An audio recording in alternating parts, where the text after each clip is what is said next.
Good Monday morning. It's the main event. I'm your humble host, Stephen McCollum, and you know him as 17-year NFL veteran, 3-time Super Bowl champion for your Dallas Cowboys, Dale Hillestrate, everybody. Good morning, Stephen McCollum. I walk in, I hear some cough and some yak and some No, that was just because my granola from my yogurt went down the wrong pipe. That's all that was. Look at you, little health monster. I get when I go Chick-fil-A, I get the yogurt with granola. Well, I like going there. Rather than the Egg McMuffin. Yeah. And a sugary smoothie. Strawberry banana smoothie, which I also love. Yes, I do it all the time, Dale. How's your weekend, It Steve? was good. Busy. Good. Yeah. Stayed out of the heat, which is good. A lot of basketball. A lot of taxes, which I'm not done with. A lot of basketball, Yeah. which we're not done with. A lot of racing. A lot of rodeo. A lot of movies. Packed weekend. How did that girl I met? Do you have any idea how she did? No, I can look it up real quick. NHRA. I just wonder if I was a good luck charm or Why would it be you that's the good luck charm? because she hasn't won yet. So I just figured if she. Why would you be the good luck charm, though? I'm more than a Homeward, good Brett, luck charm. Besley. Ah. There you go. There we go. Kobe, you've been Kobe. What do you do? Have a talk with Kobe that you always. You guys can hear that over the air, but Kobe said because he has 3 Super Bowl wins. Yes. So Kobe also has apparently been told you always mention the Super Bowls Yes. constantly. I'm looking it up here. Let's see here. NHL National Arizona results. Okay. But why would you be the good luck charm? You have all those other guys over there. No, it was me. She took a special liking to me. Okay, Grandpa. Yeah. She's like, oh, that's a nice grandpa over there. Wow. That's a nice grandpa. They showed her one of my football cards. She was super impressed. You just walk around with a football card that I don't No, know about? I gave Brady one, and he keeps it in his office Oh. and pays homage to it. We got nothing of yours in this building. You never asked. You don't want anything of mine. You poo-poo my 17 years. It should. I You shouldn't have to ask. You poo-poo You- 3 Super Bowls. You force everything else on me. Why not force something of yours on me, Wow. too, that football related? Yeesh. Let's see here. Ron Capps in the funny car. Yeah. He finished first, it looks like. He's her boss. Yes. He was with her on Thursday. What was her name? You don't remember. Mandy something. Oh, that's right. Mandy. Let's see here. She's not on the final results. Let's just put it that way. She wasn't a funny car. She was Yeah, I know. That's why I'm going. I don't remember what she was, but I'm going through them all here. But Ron Capps finished first. Well, he won. I don't know if they're called heats or whatever, but he won the first thing, his fastest, and then final results. He also funny car as well. So there he goes. Toyota GP Supra, GR Supra, 4.124, 303.23 miles per hour, 4.124 seconds. And he was 303.23 miles per hour, Dale.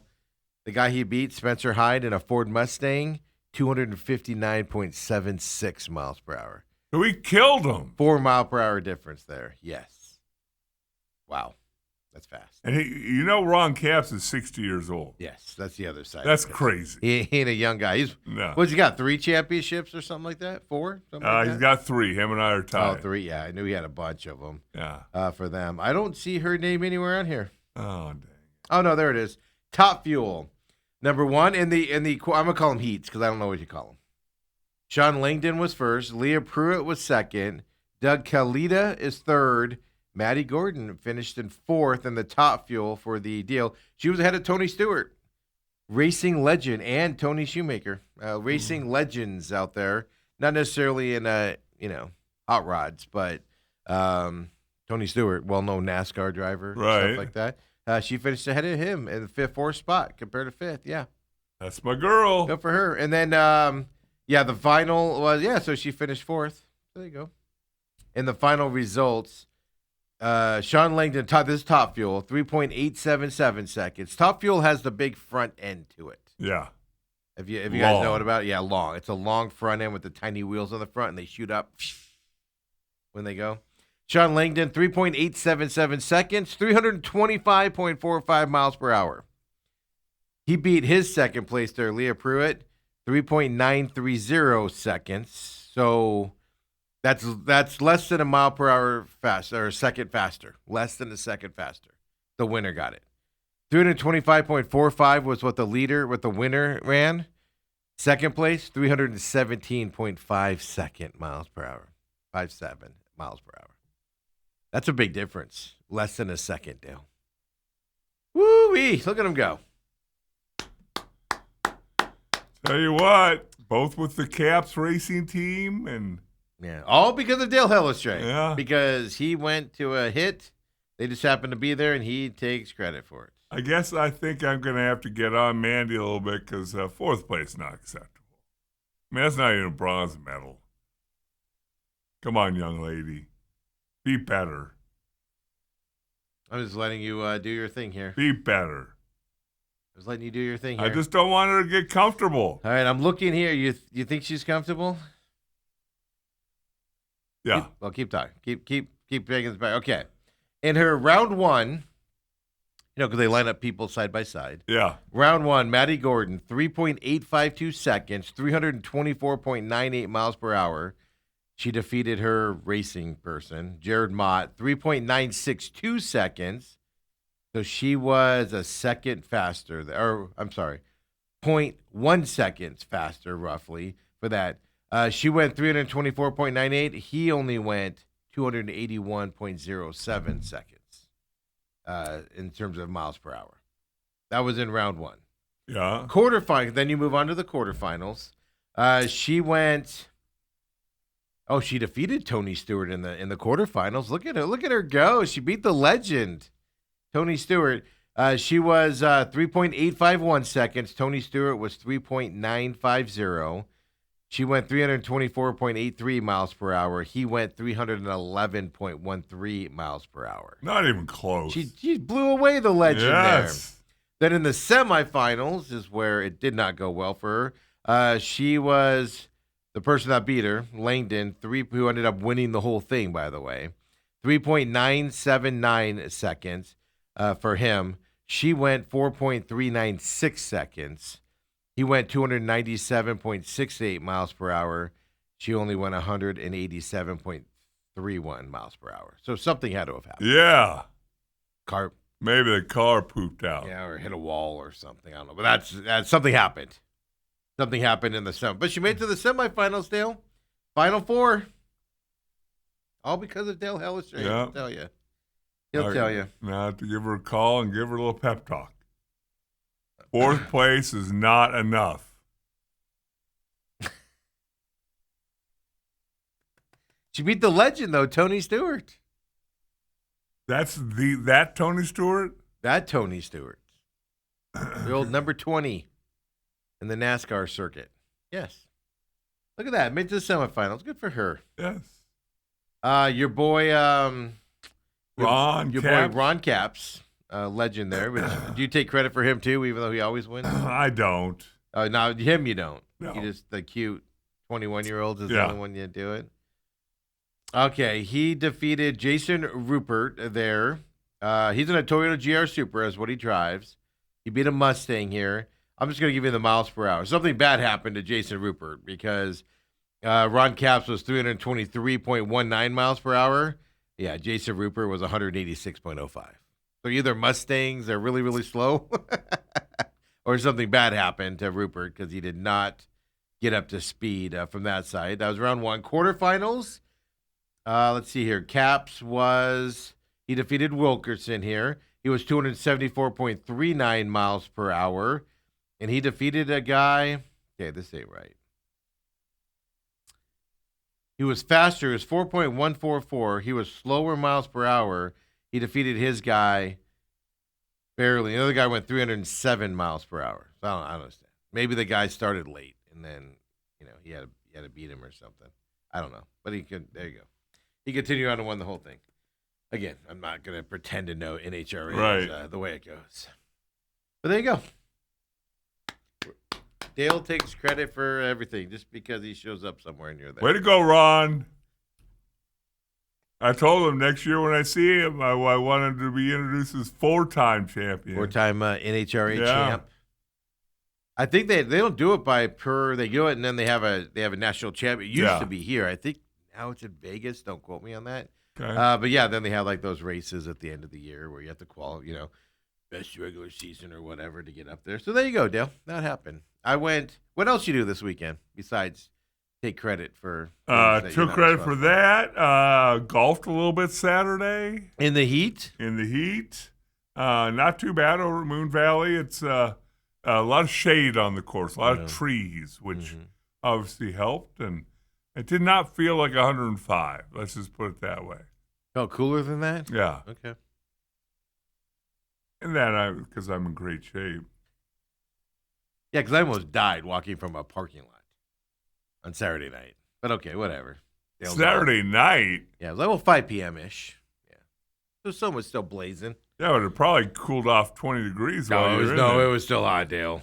Don't even start. Really? Yeah, it was still hot. It was blazing hot. Yeah. Because it's weird. We have our air conditioner on during the day. It goes a little bit. We have it set at like 78, 79. Okay. And then in the evening, we open the doors. Do you really? Yeah. I know. I just leave the air on. It doesn't kick on overnight. Like it stops at some point in the evening. Right. And it doesn't kick on again. But I just leave it on now. Stupid. We have to have it on in March. There was a time, Dale, I wouldn't turn that AC on until May. I'd fight it. I'd be You're miserable. stubborn. I'd be miserable if I have to. Now I'm just like, March 12th, I don't care. Turn that bad boy off. Yeah, so good. How'd the T-ball go with the youngster? Little youngster. I really don't know what's happened to Graham. Graham Tate. Uh-oh. Is this good or bad? It's good. He used to run very awkwardly. Oh. Like his Most chin kids was do. down, and we worked on him a little bit, just about form. I can't teach how to go fast, but I know what looks funny. And all of a sudden, this year in baseball, Yeah. he's running like a grown-up. Well, maybe because you made fun of him. I made fun of him to myself. Maybe you made fun of him, so he's like, I better learn to run right. He probably made Dad go buy him running lessons for expensive amounts because Pop makes fun of the poor kid. I never made fun of him to his face. But we all wondered about him. But no, that's come along. It's coach pitch. Yeah. He's a couple balls deep in the outfield. Really? And, Gets those hips into it, huh? he gets those hella Now straight his dad hits. was a baseball player, right? Yes. Okay. So he gets it from that. Division One pitcher and Yeah, so he gets it from that. So you Yeah. can't claim the baseball side. hand-eye coordination. Are you kidding me? Dad played D1 baseball, and you're taking credit for the baseball side of it. Okay. I'm sorry. Hella stray jeans travel. Is that what it is? Yeah. Forget it. Yeah, you didn't do anything in D1 baseball. My genes are the ones that override it. Well, we do make fun of every once in a while. No, that's the Stockwell side of it. No, that's the hella straight side of it. His old running style was the Stockwell. Yeah, oh yeah. And now his new running style is the Hella Straight. That's hella straight. Well, good. Glad he's running right for you. Glad Yeah. you're proud of him now. Now you can stop. Now you can cheer for him because he's running right. I can actually talk about him. He's my grandson. I'm not embarrassed. Like, which kid is yours? That one over there. Yeah. That kid's black. Yeah. Yeah, that's it's 2026. Good judging. Kid's mine. And now he's running well. He's like, I'm just kidding. That's mine over there. He's running right again. I went out to the Queen Creek Rodeo on Saturday night, Dale. Fun times. And who all went with you? Me and Autumn. Just me and Autumn. Okay. And it was fun, except it was hot. I wasn't prepared for that. You No weren't more prepared jeans. for the heat? No. So, because I'm a stickler. I grew up around rodeos and stuff, and I just have this firm belief. It's like when you go to church, you just get dressed up for church, Right. and stuff like that. And, nowadays, a lot of people are casual, and I just don't believe that way. As casual as I got, I threw a pullover shirt on. And even then, I was like, I don't like this. I usually dress up a little bit. I'll wear like a button down. To a nice shirt. rodeo? Oh, yeah. You got to dress up for this stuff, man. If you're not participating in it, Dale, yes. Tell me you're not wearing one of those little bow. Here come the stereotypes. Yeah, folks. well, what is No, that? No, Dale, you just dress up a little bit. You're a little nice. You go to the rodeo, man. But anyway, I wore jeans. I wore just a pullover, just a regular black pullover shirt. And okay, I did something I never do. And this is you guys are gonna hate me. You guys are gonna make fun of me for this, and that's fine. I did something I never do, Dale. I splurged for the general parking, not the VIP parking. That's right up close. I was like, you know what? I don't want to spend $20 on parking. I'm going to spend the 10. It's not a big place down there in Queen Creek. It's not a big place. Can't be that far, Dale. I'm just going to splurge the $10 for general parking. I don't want to pay the 20 for VIP. So, in other words, you're using the word splurge wrong. You didn't splurge. Oh, I didn't splurge. No, you went cheap. I went cheap. I went cheap. Yeah. I was trying to make it sound better. I went cheap, which I never do. I will pay $50 and I get to park right next to the venue. Yes, please. Where it's a 5-minute walk in. Absolutely. Yeah. But I'm like, oh, this place isn't very big. It's not going to be that far. Dale, they had us park. I swear to God, we parked in Mesa and had to walk over. They didn't have buses? No, and then it was like all rock bottom, so you're walking on uneven surfaces and everything. Ooh. And it's like all soft rock too, like it's deep, to keep the dust down. So then you're walking in that, like you have to it's like walking in sand. It's fine, whatever. Except for it's blazing, sun's just beating down on you, right? I don't know. It was quarter of a mile might be too far, but it was a decent walk to get. Then they have like a carnival going, so you get to the carnival, but you're just in the sun the whole time and huffing through that. So I'm just sweating galore. So we go in, and then we ate on our way there because I didn't want.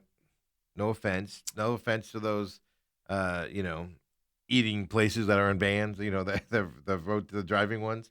No offense to those, but it's a carnival, so I'm like, they're gonna have pizza. They're gonna have gross stuff like that, like barbecue, which I'm not. It's too hot for that stuff. So I was like, we ate before, and we went to a Mexican food place down. I got a bean burrito. No one. I got a bean burrito, enchilada style. Fantastic food. Nando's. Love Nando's. But about 10 minutes of walking, I went, I ain't feeling too hot. This burrito was a mistake. Yeah, I swear to God, I could smell it like coming out my pores. Whoa. Not really. But anyway, so we get there early because we got general admission, and I'm like, this place gets packed. I don't want to be fighting for seats and then get crowded in there. I'm a big dude. People will conform to my sitting standards if I get a seat, right? So we get there like 5:45 or something. Doesn't start till 7. That might have been earlier than that.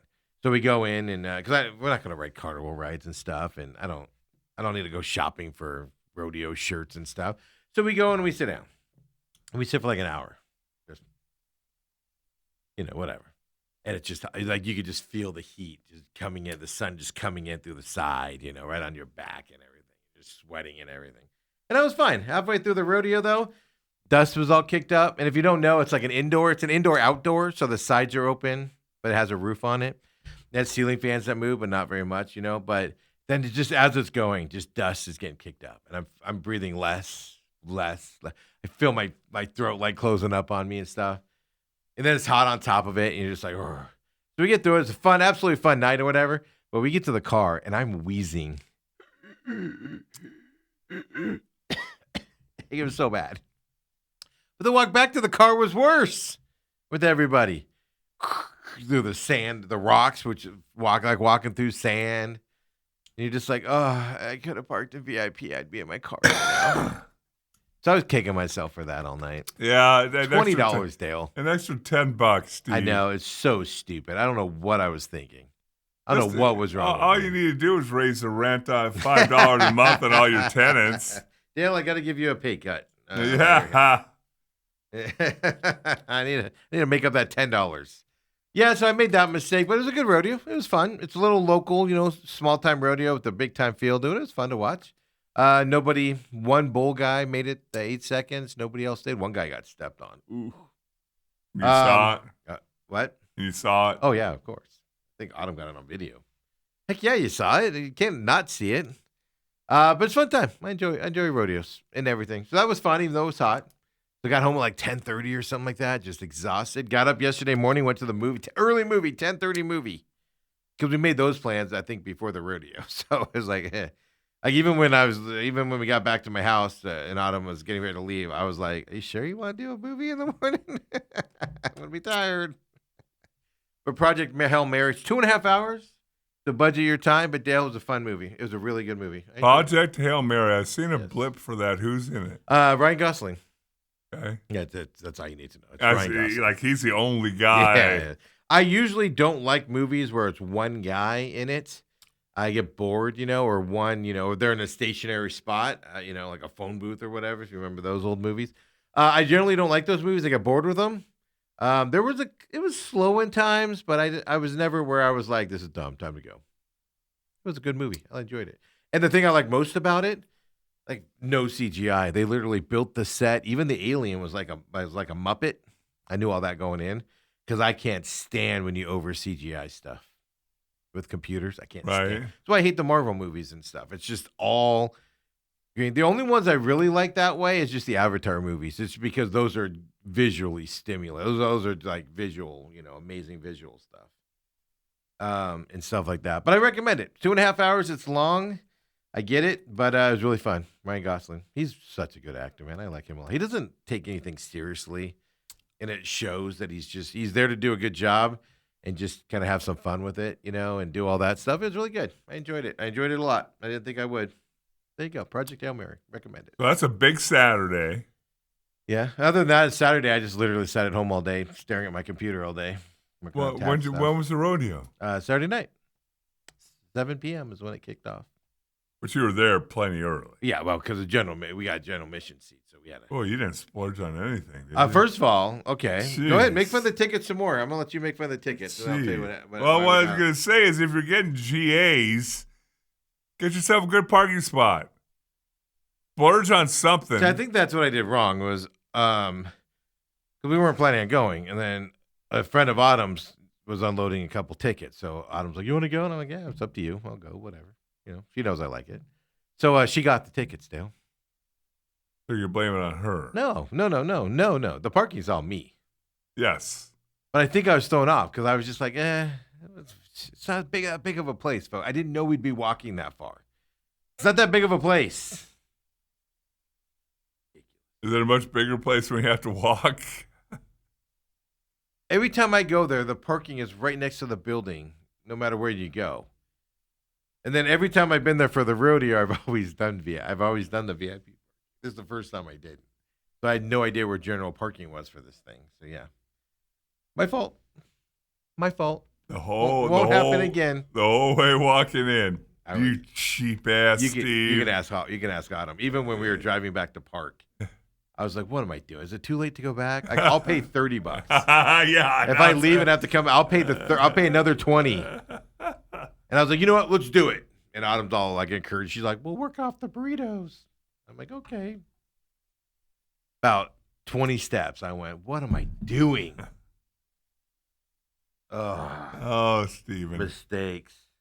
Other than that, I stared at taxes all weekend. Watched basketball. U of A game last night was a fun one. Yeah. Florida losing was a fun one. It was all favorites, man. It was all favorites until last night. Something happened on Sunday night where all the big teams like Florida just decided they're going to start losing. That Florida game hurt thigh. Hurt everyone. Everybody had them to the final. If they didn't have them to the finals, they had them to the four. Yeah. I think 95% of ESPN brackets, if I read this right, had them to at least the Sweet 16. Yeah. Texas Tech hurt me too. Those bums. Hey, turns out Alabama doesn't need their second leading scorer, folks. Sell all the dope you want, huh? Name another sport where you can lose your second leading scorer and you score more than you have all season. Somebody explain that to me. You're better off without your second best scorer? Seriously? But I digress. We'll get into that coming up as well. Hey, Dale. We have to do our yearly PSA to the masses out there. Okay. To everybody out there. We'll do that today as well. Major League Baseball starts this week. We have the starting pitchers for the first 5 for the Diamondbacks this week. Torey Lovello graced us with his knowledge over the weekend. barring any changes. There should be no changes because they should all be set up to go now, barring a last-minute injury we don't know about or something. Did not announce a closer. I'm telling you guys, it's going to be Paul Sewald. And he also probably isn't naming one because they play the Dodgers and Tigers to start the season, and they probably won't need a closer. So it might not be until the third series of the year.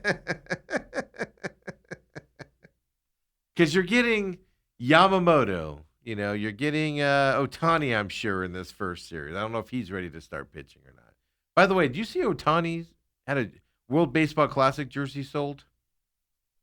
Dale, where are you hanging this jersey at that you just bought? Ohtani's WBC jersey. Where are you going to hang that thing at you just bought? In your extra room. You're going to put a $1.5 million jersey in my extra room? Well, that you spent on? I'll take it. After the price got over $100, I would have been out anyway, so it's not mine. Yeah. WBC jersey sold for $1.5 million at auction. That was the one that he wore when they won the Chinese Taipei game, the first game of the WBC. They blew out Chinese Taipei, which is Taiwan, 13-0. It sold for $1.5 million via MLB auctions on Sunday night. Most ever paid for an Ohtani jersey, by the way, as well. That was the game, if you remember. Ohtani hit a grand slam, 5 RBIs, obviously, because he had a grand slam. Well, 4 RBIs, I guess, and they added one on there, I guess I should say. Yeah. $1.5 million, 7-day auction.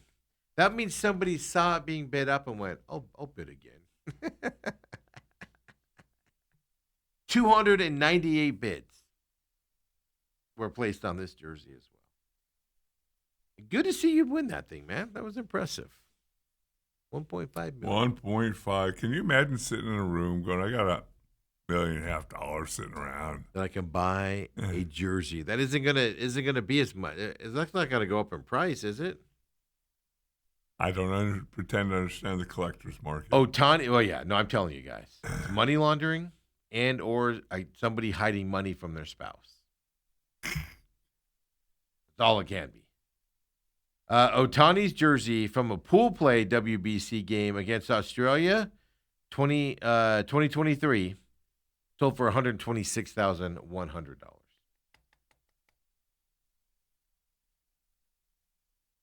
That was the last one sold, and now this one's 1.5.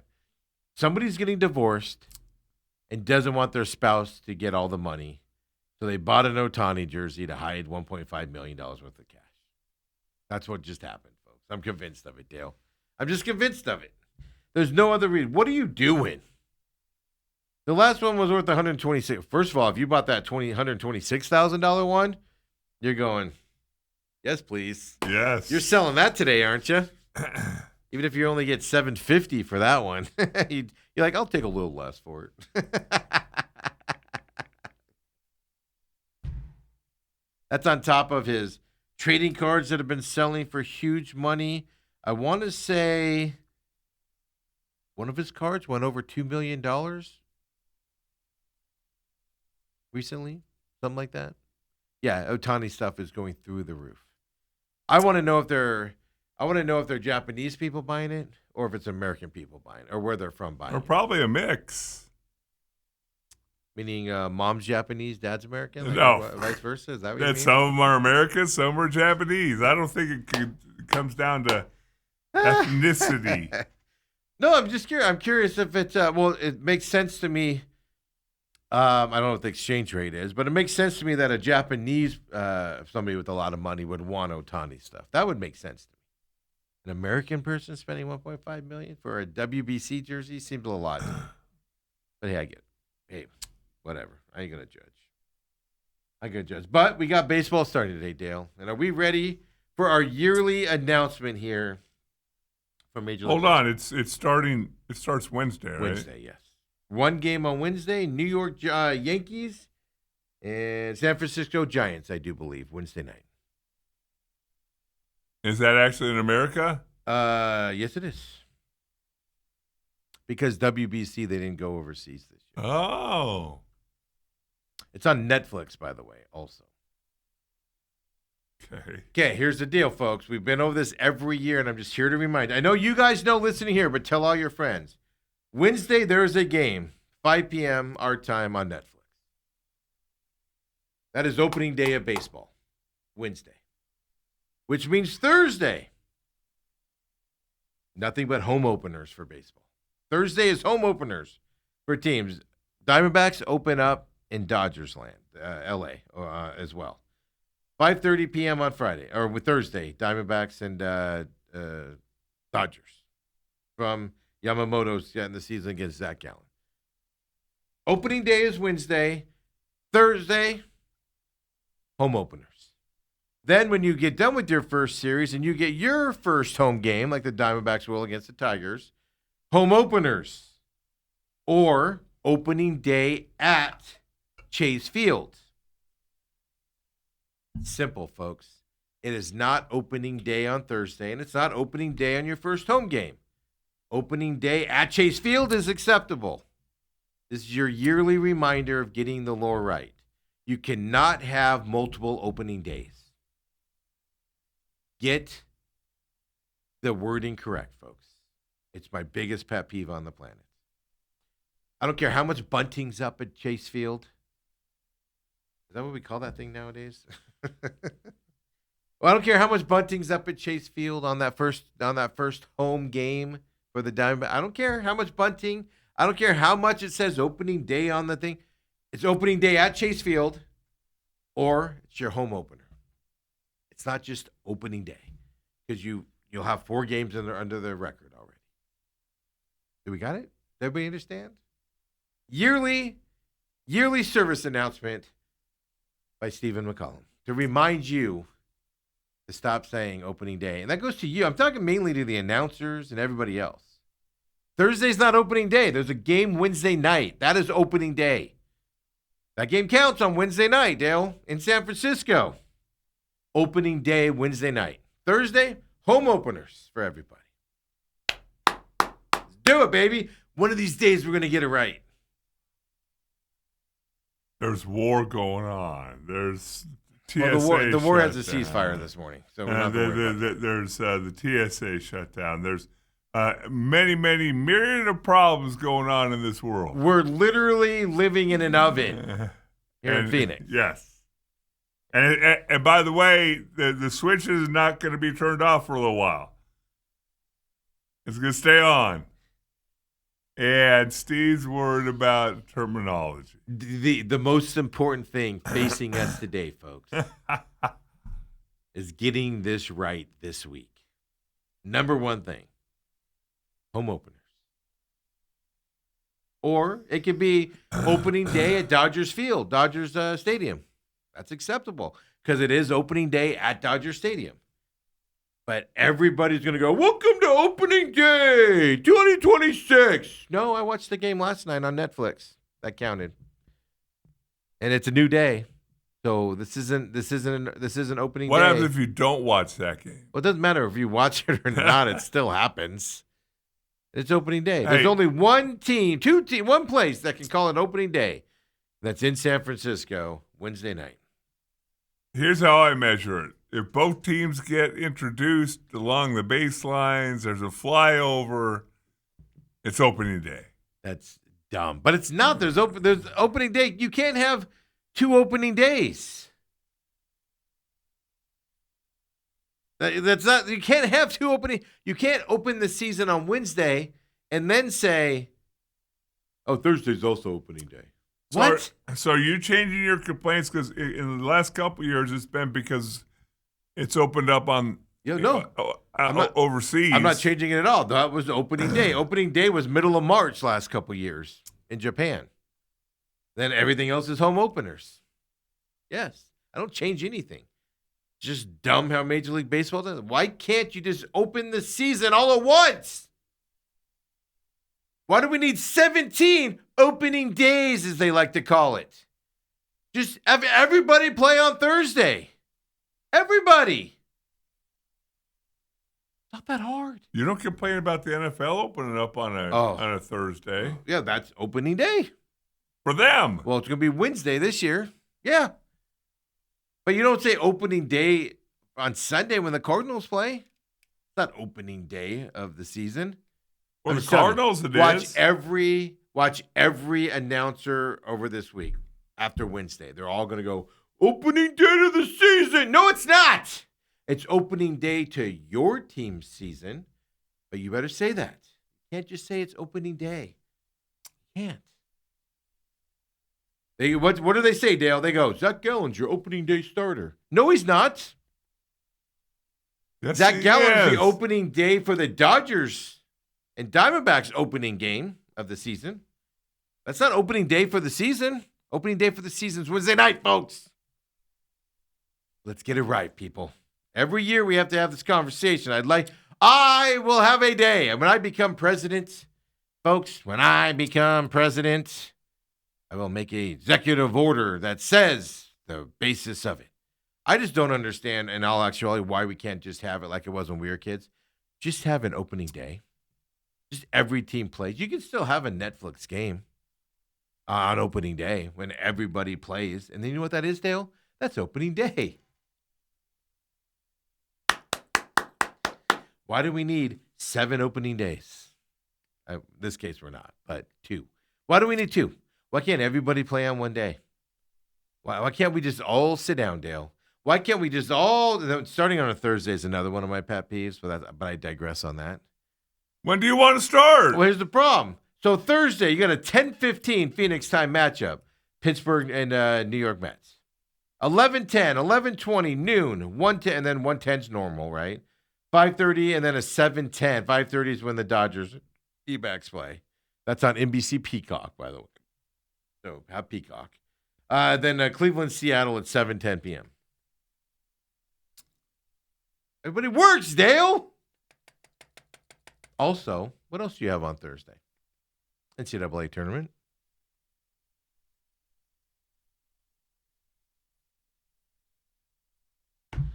That's why. What are you doing, baseball? What are you doing to us? U of A plays on Thursday. They do. 6:45 or something like that p.m. Yeah.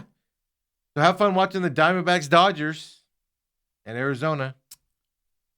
There's 162 Arkansas. of them. I ain't paying for Peacock to watch 5. I was going to say, it's more than one. Don't say one. It's more than one. Yeah. So there we go, folks. Your annual Steve's biggest pet peeve talk that we have to have every year. My public service announcement, you're welcome, America. Come on back, folks. We'll keep rolling. Wow. Dale needs to relax with it. He can't believe the things that bother me. Yamamoto Gallen on Thursday, though, for the Dodgers home opener on Thursday. Yeah. Dust, walking, being cheap. Steve McCullum. I know. I'm dusty, folks. Nobody's madder about it than I am. Come on back. Main event.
And we're back here, main event, here on this Monday.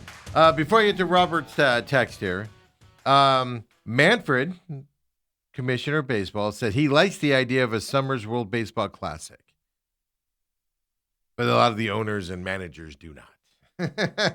So we'll see who wins this battle. Right. Coming up from that side. But Robert does say the opening day BS started when Major League Baseball sold out to the networks. Used to be the first game was in Cincinnati during the day.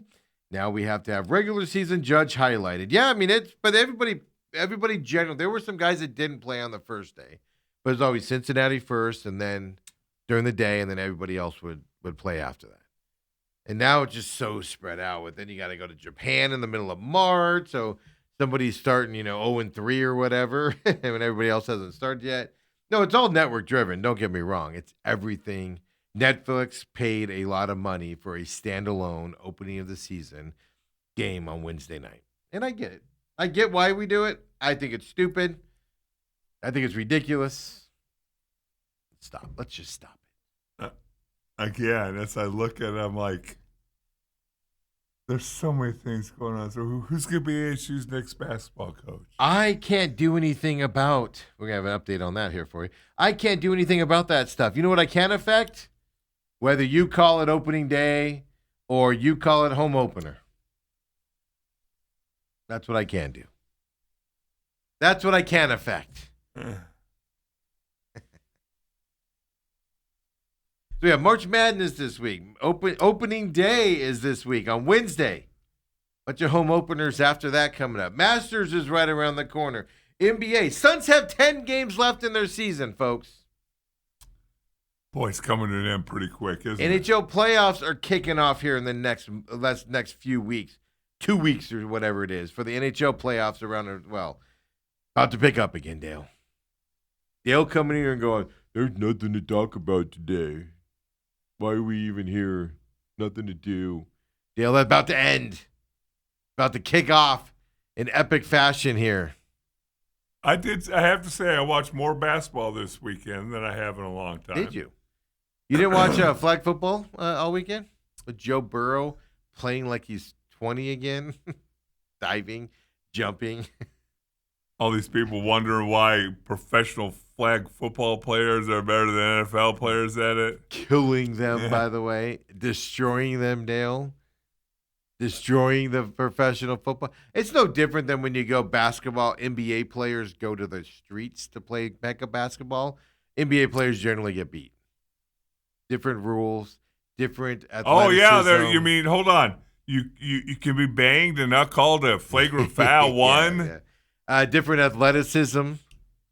That type of stuff. They actually play basketball and pick up basketball. But yeah, no, there's no difference. There's different subsets between the two. You play them differently. You're coached differently. You're played differently. Rules are different. So I can understand that. I'm most impressed by that. NFL guys were willing to go and get exposed like that. Most basketball players in the NBA are not. No. Now, do you think the NFL players thought they were going to get exposed? No. Yeah. You could tell. Because Joe, I saw one play. I didn't watch it, but I saw some snippets, and I saw 4 or 5 play snippets, not just one. But Joe Burrow at one point goes and he dives or does whatever, gets flipped up, and I'm just like, Cincinnati Bengals are losing their mind right now. Middle of his air flight, I'm going, Cincinnati Bengals are on the phone to somebody right now. Send him home. And he lands on the ground and he turns around and looks at the referee and he goes. And I'm like, what are you complaining for? This is flag football, man. What are you whining to the ref for? You got touched? You jumped. The guy was reaching for your flag. You got taken out. What are you complaining to the ref for? Complaining for a foul. This isn't the NFL. NFL, you would have got a 15-yarder. The guy would have got kicked out. And you probably would have had to adopt his kid, too. They probably would have let you, hey, your kid's now his kid. Anyway, big week coming up here, Tim. Big week coming. Excited? It's a fun time to be covering sports. You got, like you said, it's hard to believe the Suns have 10 games left. Yeah, 10 games left. Blink in there. Yeah. Dylan Brooks is supposed to come back here in the next week. surprisingly. The rumor has it, if you believe it, Dale. Which you need them. You need them to ramp up. You need this team to play with each other. Yeah. I don't know how to phrase this without getting all weird. You need chemistry to be built. Yes. How about that? On the court. Did you see that clip I put out? I don't have it, but did you see that clip put out where they were talking about whether guys wear their pants, to their knees and then they have the long socks, or if they wear their pants all the way down to their ankles? And the guy phrased it just totally out of context. The announcer says, "You ever seen that?" And he names the player. I don't remember who it was, but he goes, "You ever see him with his pants off, with his pants down?" And the other guy's like, "Nope." Like, what? Nope. And he goes, "Oh, he's played with his pants up so his socks are exposed." And the guy's like, "Oh, that." And no, I've always seen his pant leg down. It's like, all right, phrasing. It was pretty funny to watch. The guy knew what he was doing, I'm sure, right? But your Phoenix Suns, 10 games left. I told you all along, Dale, they're going to be in the fourth. They're going to be in the 7th seed is what the Suns are going to end up at here. That's where they're going to end up at. They are 4 games back from the Timberwolves with 10 to go. It's going to be very hard to make up 5 games because Timberwolves own the tiebreaker as well. 5 games out of 10 and come and get to that 6th spot. So it looks like the Suns are going to get the 7th spot. The same thing with the Clippers. Clippers are 5 games back, roughly 4.5, I think, is what it actually is. But the Clippers are far enough back now that they have the same problem. So to start your playing round, Dale, as of right now, it's going to be Suns Clippers for that 7th seed. And it's a 1 game. 1 game. Winner automatically gets a 6th seed. But here's my question for you. I know the Lakers are on fire right now. Keep that in mind. Lakers are on absolute fire. They've won 9 in a row now, the Lakers. Luka's on fire. Unstoppable. If you're in that 7th seed there against the Clippers, and let's say it ends, Oklahoma City will be 1, Spurs 2, Lakers 3. You win that 7th game there? You want that 7th seed, right? Because you match up better with the Spurs and or Lakers than you do Oklahoma City Thunder. So you need to win that game to get that 7th seed. Yes. Also, you don't want to play 2 games on the playoff. If you're the In the play-in. Play-in. Yeah, you want the Clippers to face off on the Trailblazers-Warriors winner. If the Warriors even stay in that spot. They will, because the Pelicans are way behind them. We basically have your playoff. It's just a matter of an order now. Yeah, you've got to win that 7th spot there. Scares the daylights out of me. 1-game series. Anybody can go off. Oh, absolutely. You know, I mean, and the Suns can not shoot well. And then, like last night, they decided to shoot well. I mean, you have to play Golden State Warriors. Are you telling me Steph doesn't have a 60-pointer in him? Yes. Well, you 1 game, maybe not 7 games. Yeah, in the 8. If you don't win that 7-8 game, you have to play the Warriors Portland winner at that point. Yeah. And they've struggled against Portland this year. Okay, yeah, so I mean that's what we're facing for the Suns now. So forget about 6 seed hopes and dreams with 10 to go. They're not going to fall to the 8. They're going to be the 7th seed, no matter what happens. So get Brooks back, get guys healthy. I'm not saying purposely rest guys, Dale, but I'm coming as close to saying that as humanly possible with 10 games left. Get the chemistry in order. Boom, see what can happen after that. But see, here's the thing. You don't need to rest these guys. I mean, Mark Williams, I've not heard one peep out of him, about him, from him. Get him back. Is it like a season-ending thing? Is it? No, I can't remember the time frame. Well, they said it was a couple weeks, but it's been a couple weeks. Yes, it has. And you haven't had anything said. They're a completely different team when he plays. Yeah, well, absolutely. I think Brooks is also the key. They need that fourth quarter toughness. We talked about this last week, and you saw that again on Saturday night. We were sitting there watching the game, had her eye on the game, and Autumn got all excited because they held the Bucks to like 15 first quarter points. And I go, it doesn't matter. Wait till the fourth quarter. Let's see what happens in the fourth quarter. And the Suns lose the game again. But you say you don't have to rest these guys, Dale. It's what you just said. Yeah. Did you see their Saturday night who was out? They had nobody to play. Hayward was out. Highsmith was out. Grayson Allen was out. Mark Williams obviously out. Dylan Brooks obviously out. Coffey was out. Royce O'Neal was out. But you got to get these guys healthy, man. You can't get them say, hey, we're going to rest everybody in the next 10 games so we're ready for that play-in game and then roll them all out there. By rest, I mean you cut back minutes. Stuff like that. I mean, at the end of the day, Devin Booker is leading this team in minutes per game at 33. Yeah. Not 42. That's what leaders do, Dale. 33 minutes. They need chemistry is what I think they need. Dylan Brooks back, and they need to work him back in on the chemistry side, get that fourth quarter toughness, and this team's going to be – I'm not saying they're going to go on a long run. Playing the Spurs or Lakers in that first round is going to be very difficult. I don't care who you're playing, the way they're both playing right now. If you win that 7-8 game, you would go off and play the Spurs because Oklahoma City would have the bye. Oh, they would play the 8 seed. I'm sorry, not the bye. They would have an 8 seed. So 7 seed will go play the Spurs. That's your favorable matchup. And the Suns play the Spurs well. The length will be a problem in a 7-game series. You never know. Maybe some prize. I'm not going to give the Suns any chance against Oklahoma City. What about the Lakers? Spurs, they can win a couple. Well, you don't get the Lakers because you have to be a 6 seed to play the Lakers. They're not doing that. I would love a Lakers matchup. I think the Suns, even though the Lakers are playing as well as they are right now, I think the Spurs would give them fits. I mean, the Suns would give the Lakers fits as well. So, so I'm just saying, that's where you need to go, Dale. Then what I don't understand about this Suns team, fourth quarter meltdowns, fourth quarter meltdowns. Second night of a back-to-back. They get everybody back last night. We just gave you the Saturday where everybody was off. Then they come back, shoot lights out last night. They shoot like they haven't shot all year. They're hitting shots that even all-pro, superstar, Hall of Fame, best shooters in the league were going, wow, who's this Suns team?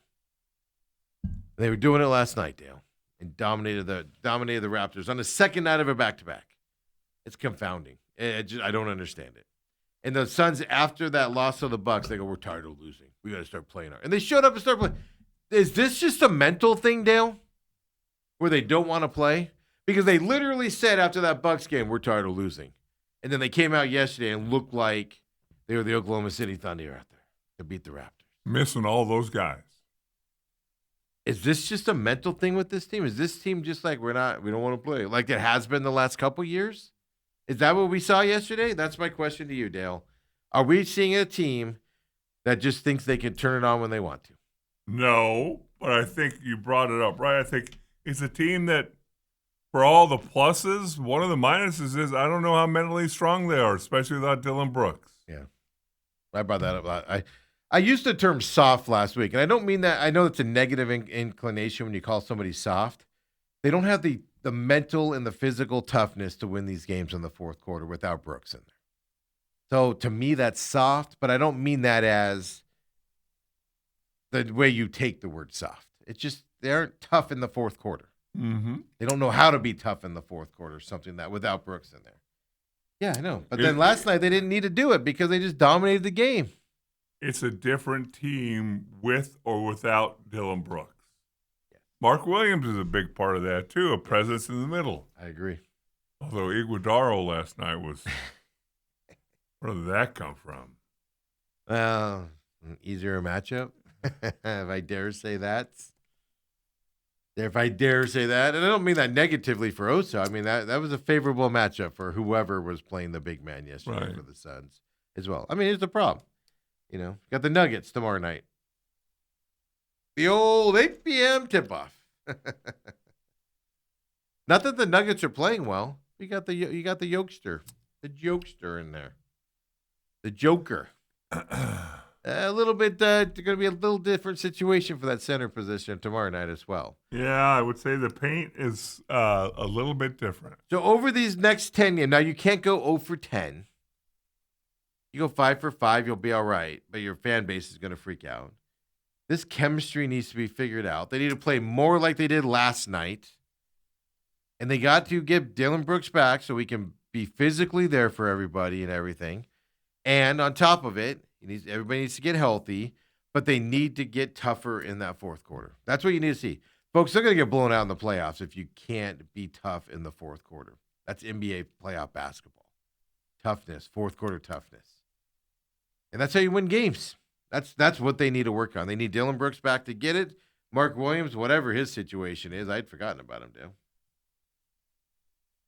I have not seen one update. Looking it up here. Yeah, but they're just resting him, right? Getting him ready. He was scheduled. Oh no, he's scheduled to be reevaluated in 2 to 3 weeks from March 5th. So this is only week 3. So we'll probably hear something end of this week sometime.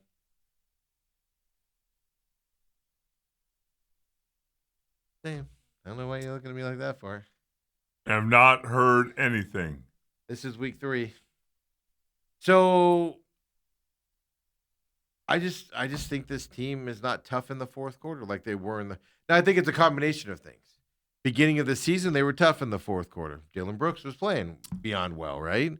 But also teams that are playoff teams weren't as competitive in that first half of the season as they are now. They're all gearing up for playoff mode. So then not only the Suns taking a step back in the fourth quarter with Brooks out, other teams are stepping up. And I think that's what they've ran into here since right before the All-Star break. So we're going to find out, is this Suns team mentally and physically tough to pull out a playoff victory? Well, now's the time to know. You got 10 games to go. You better start doing it now. Oh, boy, you look at the top, Oklahoma City. They've won 11 games in a row. Yeah, they're winning the just give them the trophy. And they're still only 3 games ahead of San Antonio. Yeah, San Antonio Spurs are playing good basketball.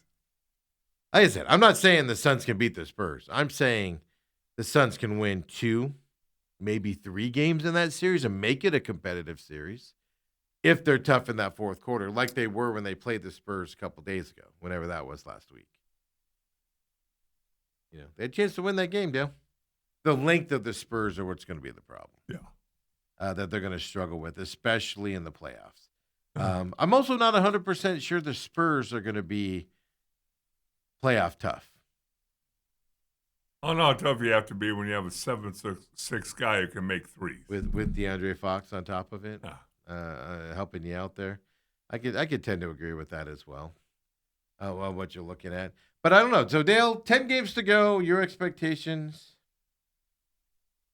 of the I think at this point, 5-5, 6-4.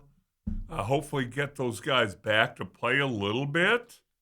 6-4, because you got the Nuggets, Jazz, Grizzlies, all 2 really bad teams in there. Yep. You should win 2 out of 3 of those minimum. Then you go to the Magic, which Orlando's going to be a struggle for them. Plus, you're going to Orlando, but Charlotte should be a game you should win. Then you got Bulls. It's a winnable game. Then you got Rockets. Mavericks is a winnable game, but the Rockets in there. Those are both at home. And then you finish on the road, Lakers, Thunder. Yeah, but by then, Lakers and Thunder might be benching everybody, especially the Thunder. Right? Especially the Lakers. Yeah. They're so good. They might play LeBron 40 minutes to rest the stars on that team. Wow. I got something wrong with my eye here, man. It's like all blurry all of a sudden. Yeah, that's all that walking in the dust. I think that was it. So I mean, they should easily win 5-6 games in this stretch here of 10. They'll finish number 7. Yeah, they're going to finish 7th. No matter what, they're finishing 7th. 4 games with 10 left is just too big. Really, 5 games. Yeah, Suns have gone 5-5 in the last 10 games. So just repeat that going into this. And let's see if you can catch Magic for the playoffs. That's basically what it comes down to. Can you catch Magic? Now, you have to win 2 games. One game. One of 2. I don't know how to phrase it. You have to win at least 1 here. You have 2 chances to win 1 game to make the, seedings.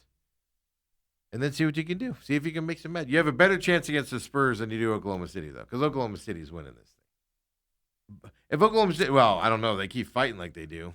Half their team might be eliminated. Might be on the bench. So there we go. Now it's got a lot of basketball talk still coming up, right? College basketball. With that going on, Diamondback starting pitching we know about right now, Dale. We know the 5 starting pitchers and which order they're going to pitch here coming up. Who gets benched when Merrill Kelly comes off the IL here to begin the season is the bigger question I have right now. Well, let's make sure that we have all 5 and when he comes back. Who knows? Look at Mr. Negativity over here now. It's going to be interesting to see what they do with these lineups. Alek Thomas, Lawler in center field is a serious thing to kind of. Now, you can move Alek Thomas around, obviously, and stuff to that effect. That's going to be fascinating to watch because Corbin Carroll's got to play. But with Gurriel being out on right field, or was it left field, you kind of have some leeway here. So there's some serious decisions coming up here in the outfield as the season goes on. But folks, come on back. Second hour main event coming up.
And we're back here, second hour main event. Dale got mad. He's mad about the Suns playing. He just got up and left. See you later, everybody, is what he said. Hey, I'm your humble host, Stephen McCollum. Baseball gets underway this week, opening day. You missed my annual soliloquy on what we call this stuff here, but opening day on Wednesday. Home openers there on Thursdays, including your Arizona Diamondbacks versus the Dodgers. Yamamoto versus Gallen there on a Thursday night. For the Dodgers home opener over there in Chavez Ravine for them coming up. Man, and I don't know about you guys. You guys being just attacked by these grasshoppers this last week or so. It's been crazy. This morning I stopped at Chick-fil-A. The Chick-fil-A that takes forever, apparently. I think I learned this by now. And a grasshopper just darted at my face inside my car. It was amazing to see. Snakes are out and about with the heat we're having now. So just be careful out there. Would you guys, of course, we're talking about all this with the heat coming earlier than any of us expected it to be as well here this weekend. So Dale's back here, folks. Dale, we talked Dale back. He was all upset, Suns and their playoff positioning. No, the damn opening day thing got me all starched. Starched? Yeah. Is that a word? That's the right meaning? I know it's a word. I don't know if I used it in the right terminology. Here's some interesting stats about, of course, 17-year NFL veteran Dale Hellestrae is over here as well. 3-time Super Bowl champion Dale Hellestrae. And he'll take credit for you. If you meet Dale, if you probably watch this show and something good happens to you, and Dale will take credit for it. I'm sure you give Dale a shout out. Yeah, just be like, I'd like to thank Dale Hellestrey for this opportunity of getting me to this point as well, because without him, wouldn't have been able to do it. I gladly take that credit as well for him. So college basketball, fun weekend about so the madness of March Madness has been over for last year and it's generally over this year. Now we got some upsets yesterday, Iowa beating Florida, but I mean, that's an upset. That's a huge upset in terms of that. But what we live for March Madness is Cinderellas, meaning teams, high point, going on a run for a few games. VCU making it all the way to the final game, stuff to that effect. That's what's considered major upsets as you roll through this tournament. So don't get me wrong, I'm not poo-pooing Iowa over Florida. That was a big upset. But it's not the upset we look for here as upset sides of things. But I'm going to throw some stats at you here, Dale. Okay. There's going to have to be a decision at some point. I firmly believe it's coming. We've seen some people say, like your buddy, Troy Aikman, your buddy that will soon be my buddy, because once he gets to know me, he's going to realize he can't live without me, like all your other friends do. But Troy Aikman came out and said he gave some money to UCLA for a kid, or to the kid, for an NIL deal. Yep. Kid didn't play at all and left after a season. And he was like, what did I give that money for? So we've seen a lot of people kind of wake up a little bit and say, I'm not funding this because it doesn't matter. It's Wild West, whatever. But there is going to come a day, and those are the first signs of it, but there's going to come a day where people are going to say, like any business, Dale, where you're going to go, where's my money going? Kentucky. Well, these are the 5 most expensive rosters in college basketball. Kentucky, $20 million roster. Lost over the weekend. Round of 32 exit in this tournament. Okay. Complete waste of money. If you're somebody giving money to these kids to go. BYU, $13 million roster. 7 of it went to AJ, which they lose, but problem is they're getting another superstar kid next year, which is going to command same amount of money. But, they lost in the round of 64, first round. Duke, now they made the Sweet 16, but they're a $12 million roster. Arkansas is also in the Sweet 16. They got Arizona Thursday night. They have an $11.5 million roster. Louisville has a $10.5 million roster, round of 32 exit. Are you going to continue to be able to spend at these high dollars and have early exits in the NCAA tournament? Are people going to keep spending that amount to keep you? And then you get exited in the round of 64 or round of 32. Well, to me, there's a number of issues with this thing. Number one is you're going to have donors sour. That's what I'm getting on at. Guys leaving. That's number where one. This money comes from. This money comes from donors, yep. companies. If you're somebody and you just gave Kentucky, now it's a bunch of people. It's not just one person. But if you're somebody that gave $5 million to Kentucky for NIL, right? And you got bounced in the second round. By the way, like the third year in a row. Aren't you going, where's my money going? And aren't you maybe reevaluating things? And maybe I can give it to the Center for the Arts? More benefits? Yeah. Less heartache? I firmly believe there's going to come a day where people are going to start to pull back if you don't perform with the amount. Because this shows you. Kentucky had a $20 million roster. BYU had 13 as number 2. $7 million difference, and you got out one round later than BYU. If I cut those checks, at least one of them, I'm going, why did I cut that check? Yeah. That's not going anywhere. It's fast. I do believe we're coming to that head at some point in basketball, especially in football as well. We're going to come to that point where people are going to reevaluate what they're doing with their money as well. So it's going to be fascinating to see on the NIL era there. I mean, then you got Kansas, right? Lifetime contract. They got ousted this weekend. Big salary dump, if salary side. Then you got teams like Arizona, which they need money. They also recruit some, international kids in here that don't require as much as some of these other guys do. Right. Robert says, by the way, text us 623-252-6670. Whenever you're watching us, either live, on demand, or, of course, on our podcast system or at the YouTube page at TME Media AZ. Robert said, Florida should not have been a 1 seed. Selection committee had to throw the SEC a bone that Houston should have been the other number 1. Yeah, that's a toss-up to me. I agree. I would agree with that, except for the fact that Florida's coming off, 1, they're in the SEC, but then 2, they're coming off the national championship. So I don't have a problem with them being number 1. I'm not. You can argue it with Houston, Right. but I'm not going to. I'm just not one of those guys that's going to go, they should have been a number 1. Houston. I'm just not going to be that guy. It was a toss-up, and you guys know as well as I do, the SEC is getting a 1 seed. Period. End of story. Come on, Dale. Tell me how I'm wrong. Tell me how SEC is the best conference in the land. It's one of the best. Coming up this weekend, this is going to be fantastic. This Sweet 16, especially one of the Sweet 16 venues. But Duke, this is true.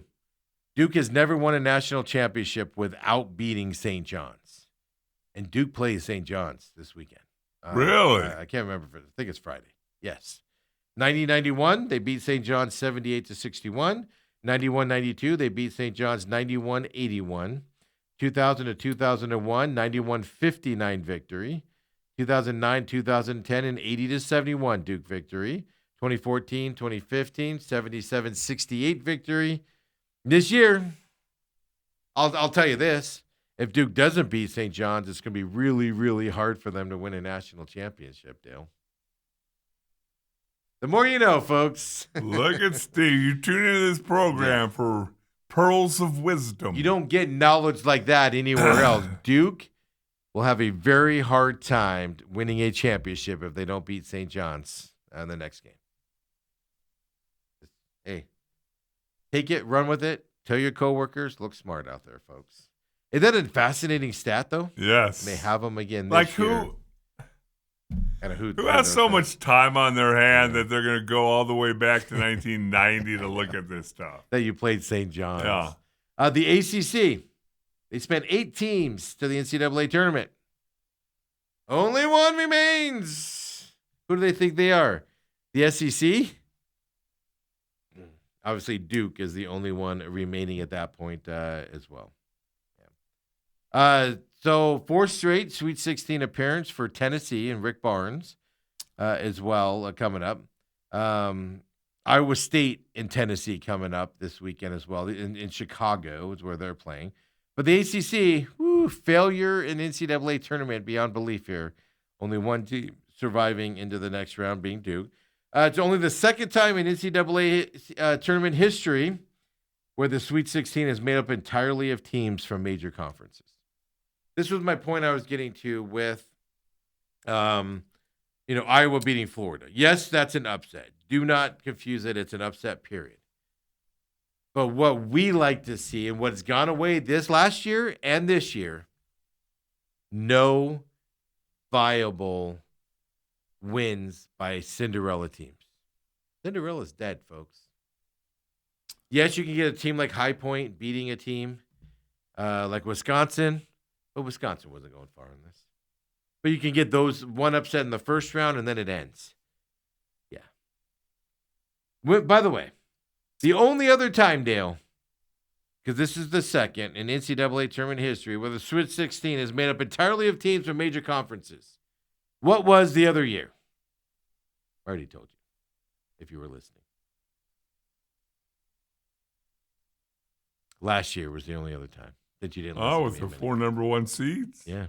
But that's not going to happen this year. No, but Cinderella's dead. I know. High Point was a neat story. They played Arkansas pretty tough. I know, but one round. That's what I'm saying. You're going to get an upset like that in 1 round. But what we're seeing now in this NIL era, these last 2 years, we're seeing that major conference teams are the ones moving on. We're not seeing that team go on a long run. So you'll see it in the first round, and that's it. Big Ten has 6 teams in the Sweet 16. Big Ten.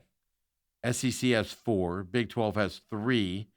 Big East has 2, and the ACC has the 1, Duke. That's your conference breakdown. So you're telling me SEC is one of the best basketball conferences? No. Oh, you're not. Here's why. Well, ACC, 8 teams in this tournament. Only 1 remains. Big Ten, 9 teams enter this tournament, 6 remain. They've only lost 3. SEC, 10 teams entered this tournament. Only 4 remain. You're not one of the best, Dale. 4 out of 10 is not a good percentage. Whoa. Steven. 4 out of 10 is not a good percentage, Dale. Steven.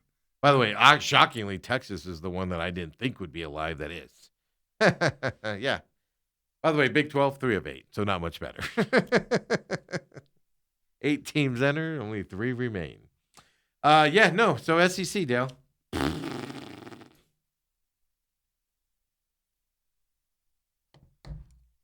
You let your jealousy cloud your judgment. 10 teams entered, 4 remain. Well, and now that says pitting Big Ten on Big Ten crime. That's the problem. Big Ten's going to knock itself out now. Yeah. That's the problem that they're facing. They're going to knock each other out as we get. Well, I thought that was going to be the case with Iowa State and Texas Tech, but since Texas Tech got blown out yesterday, I guess that's not a point. So here's the deal. Sweet 16.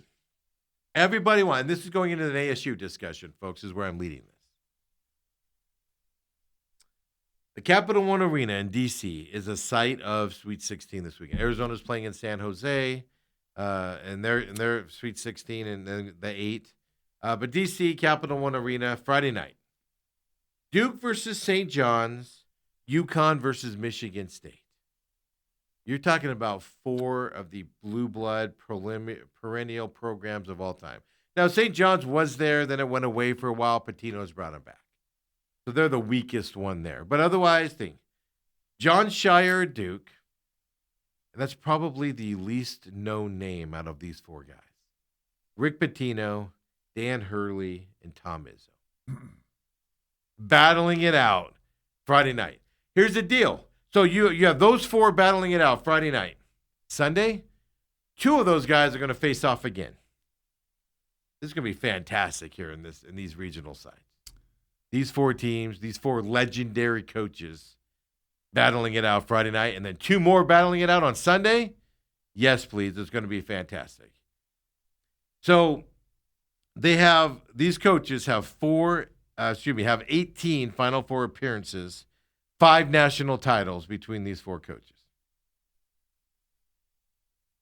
Want to want me to keep going on this, Dale? Because we're leading into an ASU discussion here. Well, the other thing I want to point out before we get to ASU, because obviously they're not even playing right now.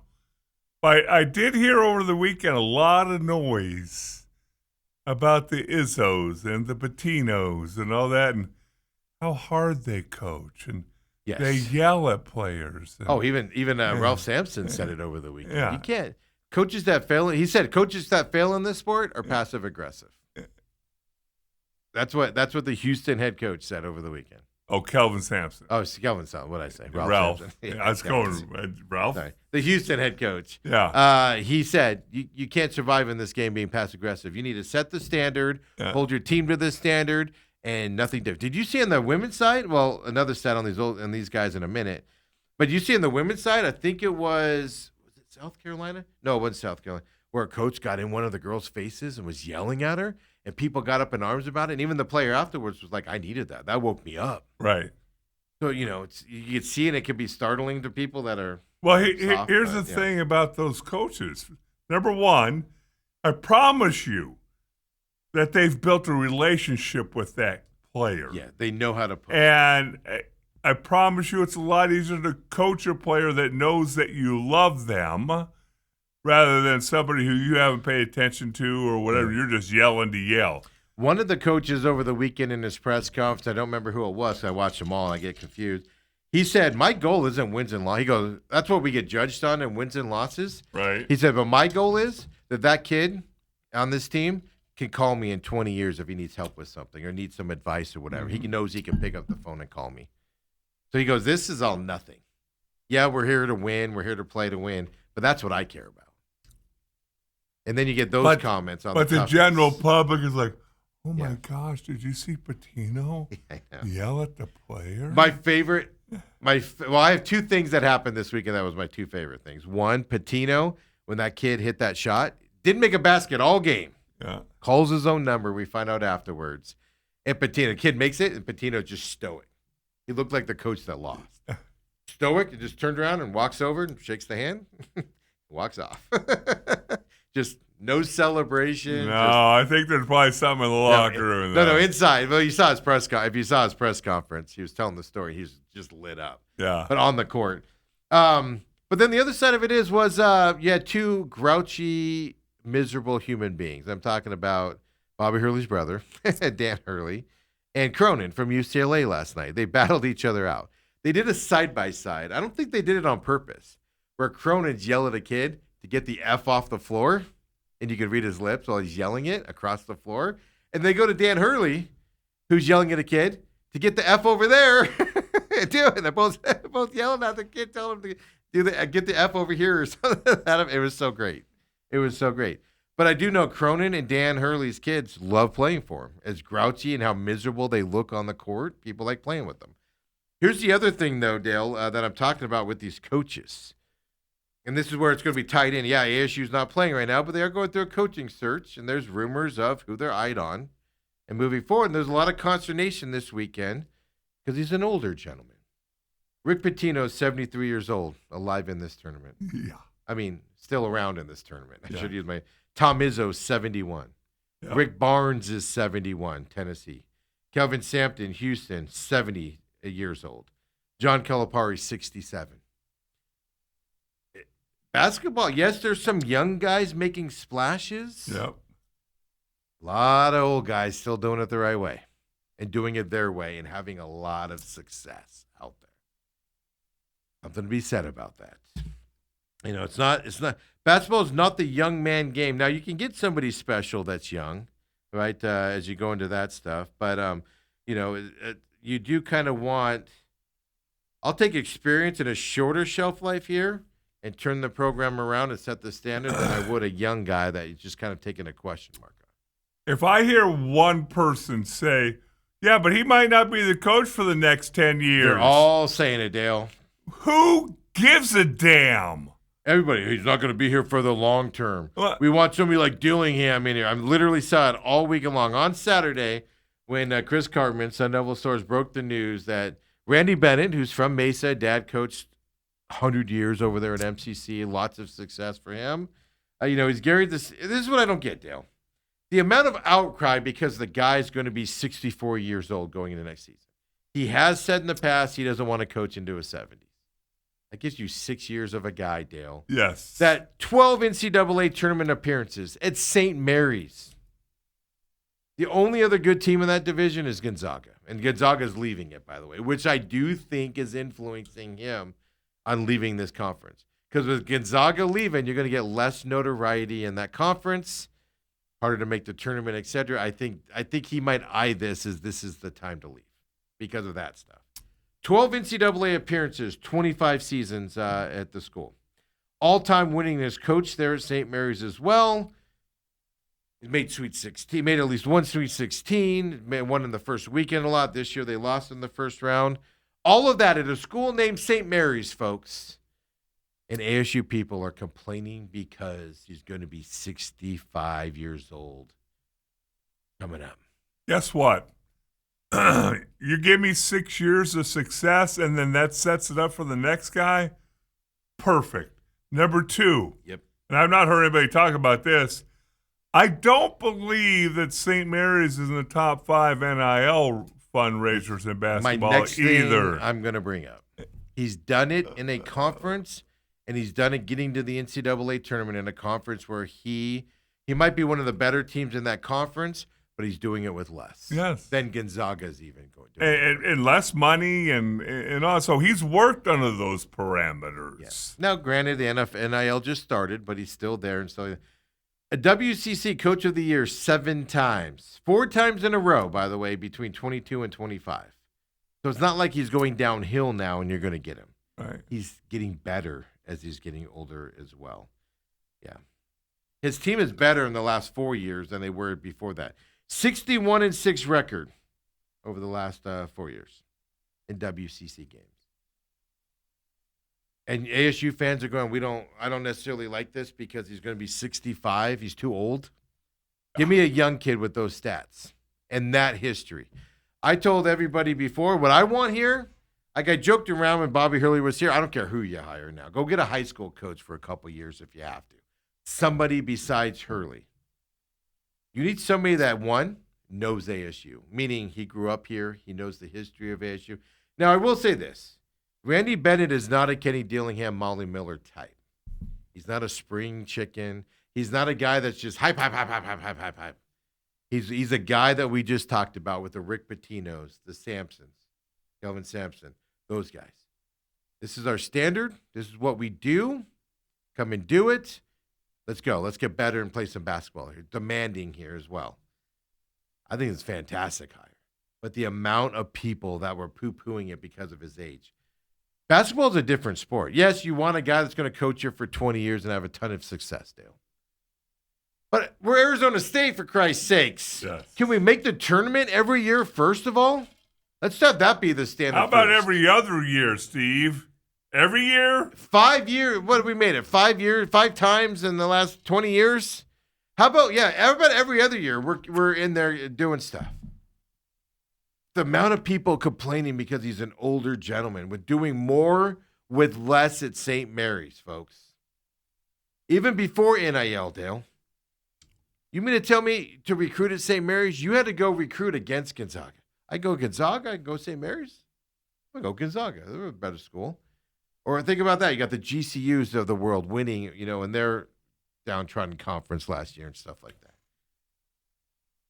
The people up in arms about Bennett because he's not what you expect in here, but he's got the history of having success. I don't know what your standards are, people. This is a guy's a proven guy with less. Now, does that mean he's going to come here and be successful? No. You got a better chance with this than you do one of these young coaches, like a coach from Siena that just got moved up to Syracuse. He's an alum of Syracuse. You don't know what that guy's going to do. We just went through that. We just hired Bobby Hurley, 11 years ago, from Buffalo. How'd that work out for us? What would Mediocre. you say? Of the 11 years, would you say there was Mediocre. 3 or 4 above average, a lot of average, and then a couple below average? Yeah. Mediocre. By his Bobby, better than mediocre, better than average, obviously, because he made Dayton and some other things. So better than average, but consistency was a problem. You're getting a guy, if you hire Bennett, that's going to bring consistency into this program. Is it going to equate to Big 12 championships? I ain't going to go that far. I don't know if you guys noticed, the Big 12's a little tough. No, but if you turn into a top 5, 6 program, you're making an NCAA tournament. That was every my year. point to Bruce last week when he was throwing a fit with me. Beat everybody in the conference except for the top tiers, and then compete with the top tiers every year. You might not always win those, but beat the TCUs, beat the West Virginias consistently. Have a winning record in the conference consistently. Get to the tournament consistently, even if it's every other year, but get there consistently for 5, 6 years. And people are going, no, but he's 65. Nobody wants a guy that old. Guys winning in this tournament are older, folks, with that style of basketball. It's fantastic. I think it will be a home run hire. What I want to know is, why isn't he signed yet? What's the holdup here? Is there a moratorium like in the NFL or whatever? You don't sign somebody over the weekend? That's what we know. Siena lost to Duke, almost beat him. Lost to Duke, and that guy went to that guy is a Syracuse alum, so he's going to Syracuse and coaching them now. Somebody signed last week. Remember on Friday I was making the thing of guy literally just gets done playing, and now he's got a new job. Troy's coach went someplace last week. So there's not a memoriam and stuff. The way Chris Cartman phrased it is considering leaving the school for Arizona State is how he phrased it. He's never wanted to leave St. Mary. He's had opportunities. He never wanted to leave there. Like I said, times have changed. Gonzaga leaving that conference means that conference is going to get a lot weaker. Yes. Which means less eyeballs on you, harder to make a tournament, etc. From that perspective. So now might be the perfect time. This might be timing right. But just the reasons, I just saw everybody. Oh, it's not Dillingham-like because he's too old. Okay. This is a guy that's won consistency. Even when you got Bobby Hurley at Buffalo, he had what, 2-3 years there? Right. Winning consistently for 3. You got a guy with a 25-year track record at a little small school in Yeah. St. Mary's. And I would think that plays on him a little. Yes, it'd be great to come home. It's a sleeping giant. It's, I think I can do something with it. 2029 is going to be when the renovations are done, so Gonzaga's moving in the right leaving. direction. All those things point to it, but there's also something about, I coach at St. Mary's. It's gorgeous around here. Yeah. Not a whole lot of pressure. He raised his kids. His kids don't know Arizona State. They grew up in California, St. Mary's. They don't know Arizona State. This is him wanting to come back to his childhood and his stuff like that. Kids are probably grown. That's what I'm saying. His kids, if they're not 18, they're the last ones are getting there, right? And stuff like that. So, but if he's not the most successful mid-major head coach, in the 2000s, then he's one of 3 or 4. And to poo-poo a guy with this level of success, Dale, because he's 65, shocks me. What standards are we living with, ASU fans? I wore my ASU shirt today just because I'm disgusted by this. I will take this type of a coach every day when you need a program to be built up. I told you before, my whole rant on Bobby Hurley was, you can win here. He's proven it. He's beat Kansas. He's gotten to Dayton. He just couldn't do it consistently enough. And what's everybody blame? The type of kids he brings here. Bennett ain't bringing a bad kid here. Kid's going to come with the expectation, this is how we do things. You're fitting into my system. He's shown that at St. Mary's. He's not going to have to go take a stab at something to make it work. He knows what he wants, and he's going to get him and stuff like that. This is a no-brainer in my eyes, even if it is only for 5 years, 6 years. Right. He turns the standard of this program around, gets it on the winning side of thing. You win consistently, then it's your job to build on top of that if he does retire and move on with his career and stuff like that. So that's all I want to say. As I was going through it, watching all the tournaments this weekend and seeing all the guys with wrinkles, the facelifts, so they look young, and Patino's in his 12th different program to go to the NCAA tournament in the Sweet 16, and these guys are continuing to have that success. I'll take a guy with success every day of the week right now if you're Arizona State than a young kid with potential. Because we've done the young guy with potential before. Another thing is you read a little bit about him, does a good job recruiting internationally. Yes. Which because those guys don't cost as much money. Exactly. And because of his having to compete with Gonzaga and those guys, he has to be able to compete that way and stuff. And I was just shocked this weekend with everybody going to the age thing. Folks, slow your roll. I get it. He's older. And you want somebody young, and you want that Dillingham, that Molly Miller, young, energetic side of thing. He's got energetic. His teams are better. And he's also not a guy, because I had to go back and look, because I was like, okay, is he starting to struggle at St. Mary's a little bit? No, his teams have been getting better every year lately. Better than they were early in his career there. That tells you. Let me put it this way. You get the St. Mary's kids here, Dale, you might have more talent than you had last year at Arizona State. I wouldn't be surprised. Now you can step that up a little bit on top of it. Then, like I said, just the NIL, but the other stuff coming out there, it's going to be shocking to see. The other thing is I don't understand is, by the way, Bobby Hurley was at Buffalo for 2 years. My point is this. Arizona State tends to go and hire the cheap guy that has had success at a small school for a year or two. Let's bring him in here. Why don't we try one of those guys that might cost you a little bit more, but he's had success in a smaller program for 25 years. Let's just try that.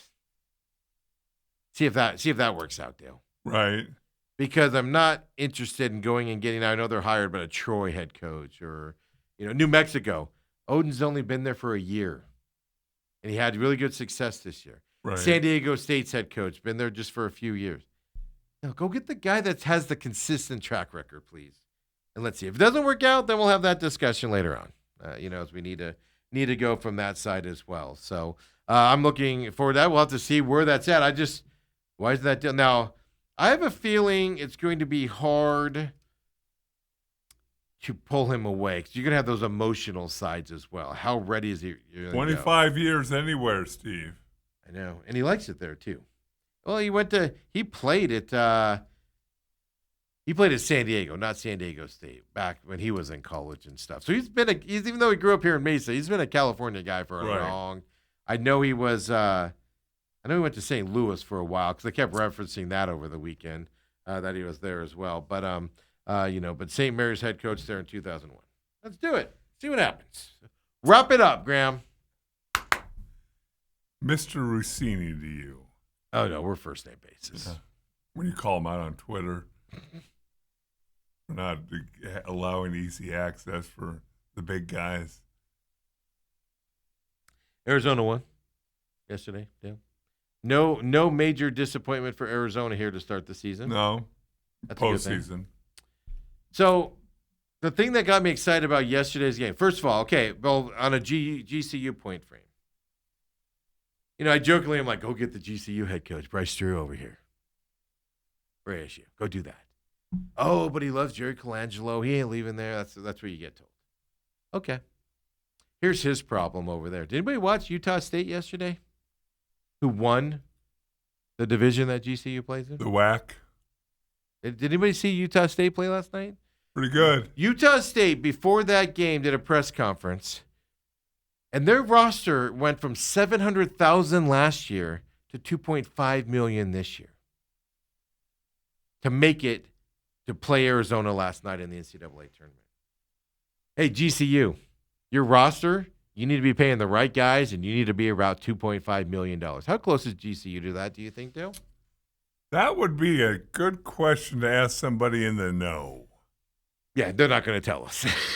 I mean, not like Grand Canyon doesn't have money coming out their ears. But that's your minimum you're spending to get quality kids that can – Utah State got kids that were overlooked by other guys and they worked out for them. Right. They put it to Arizona last night. Now, it ended up getting pushed away there toward the end, but they played tough in that game. That's your competition at GCU, folks. And they had to step up from 700,000 to 2.5 to get to this level. And they're still not close to the Arizona level. GCU, so it's from GCU's perspective, that's what we learned this weekend. They need money, and they need to step up who they're recruiting there to compete in that conference, let alone any other. Then you got San Diego State in that conference, and that's some other big-time spenders. So from their perspective, yikes. Good luck, GCU. They'll be like, can we go back and play Tarleton State again, please? But Arizona last night, this is what got me excited about Arizona. They won a game last night that normally would have knocked them out of the NCAA tournament, Dale. They only shot 39% on 2-point free throws, field goals last night. 39%. Their average for the season was 55%. Yeah. And they won this game. This game would have knocked them out in years past. And they were able to fight through it, play better defense, especially your boy Koa Pete looked fantastic on defense last night to get the win.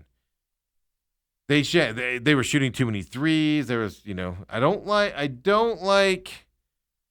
the head coach benching his guy because he shoots too many threes. And then going on and going, he's going to play again in this half. We just got to get him to settle down on the threes. I don't necessarily like that.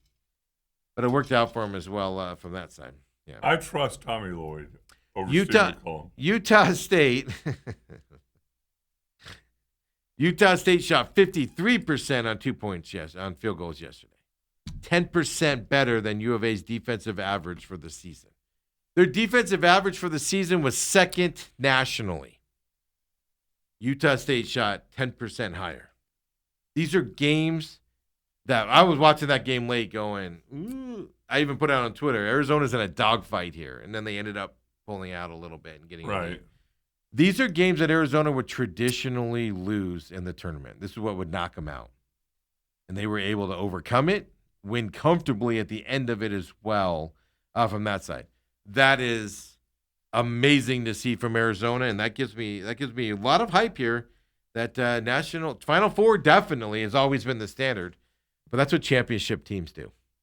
They win the games you're not necessarily supposed to. Or you win games when you don't play your best. More like that. And in the past, the U of A's that we have known, fairly delicate. And if something's not hitting on all cylinders, they're apt to be upset. I mean, it was amazing. I remember one sequence when Arizona went cold from the field. They started that second half dominating. Then they just went cold. What turned their offense around? Oh, I don't know. Koa Pete playing some serious defense out there. And all of a sudden their offense starts working again. It was just an amazing thing to watch for them as all. So it was fun to watch. I enjoyed it. Now, tough matchup Thursday night, Arkansas. I think everybody's like, they come back in 4 short days to play Arkansas. Folks, they just played every other day for the week. Everybody settle down. Now they get 4 days off. But now they go to San Jose. Huge. You got to give the Arizona fans credit too, Dale. Yes. Loud in that stadium last night for them as well. So anticipating, I'll say this. My thoughts of Arizona, and if you're an Arizona fan, and I get your hesitation on them that we could ruin this, you've got to be more confident today than you've ever been watching these first 2 games. An Arizona team in the past would have come out and not struggled with Long Island, but let them stick around a little bit longer. Nope, they put their foot on their throat right off the bat. And then last night, they just struggled and was able to fight to get through it. Arkansas is going to be a huge challenge. I mean, the Arkansas coach might be better than Tommy Lloyd. But then, what can they do with that side of it? So you've got to be extremely excited if you're an Arizona fan moving forward. I understand the trepidation because it gets harder from here. Getting out of this west side now becomes harder because there weren't the upsets people were expecting to get to that point. For Arizona to come up here. So you got Arkansas this weekend with Gonzaga being knocked off because then you got Arkansas, and then you would have to play Purdue probably. I'm assuming Texas. Purdue or Texas. I'm assuming Texas goes down. But I've also been thinking Texas is going to lose from the beginning. You know, the thing is, like you mentioned, over in it was in San Diego, right? San Diego, yeah. It was big home court advantage. The only one that was bigger was Nebraska when they were playing in Oklahoma City. Yeah, I know. Well, Houston plays in Houston this weekend. Yeah, Houston plays like 2 miles from their campus. Okay. This weekend, so home field advantage. They got Illinois. They got Illinois, Nebraska, and Iowa, I think. So they got all these corn states and then Houston all playing in Houston this weekend. So. It's setting up nice for Arizona. Here's my dream matchup. I don't think Texas can beat Purdue, but if they do, Tommy Lloyd in Arizona versus Sean Miller and the Texas Longhorns. How would that be a fascinating thing to watch? Now the kids on Arizona don't know Sean Miller, but the fan bases and everything, and Sean Miller certainly would be excited and hyped up about that. So that's my dream matchup now. As much as I want Texas to go out, I think that would be my dream matchup coming up. If he can get back Arkansas, and then Purdue or Texas can get past Purdue as well coming up this weekend. I think that'd be fantastic. Hey folks, when we come back, let's talk about some D-backs opening of the season this week, Dale. Do we have to? Well, we gotta let people know the starting lineup. Opening day. Wednesday night opening day. Opening day for the Diamondbacks and Dodgers from Dodger Stadium is Thursday. You have to caveat the back end, Dale. Can't just say opening day. That's only Wednesday. Come on back, folks. The main event.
And we're back here, main event, having some fun. Dale's asking how the stock market was doing today. Yeah.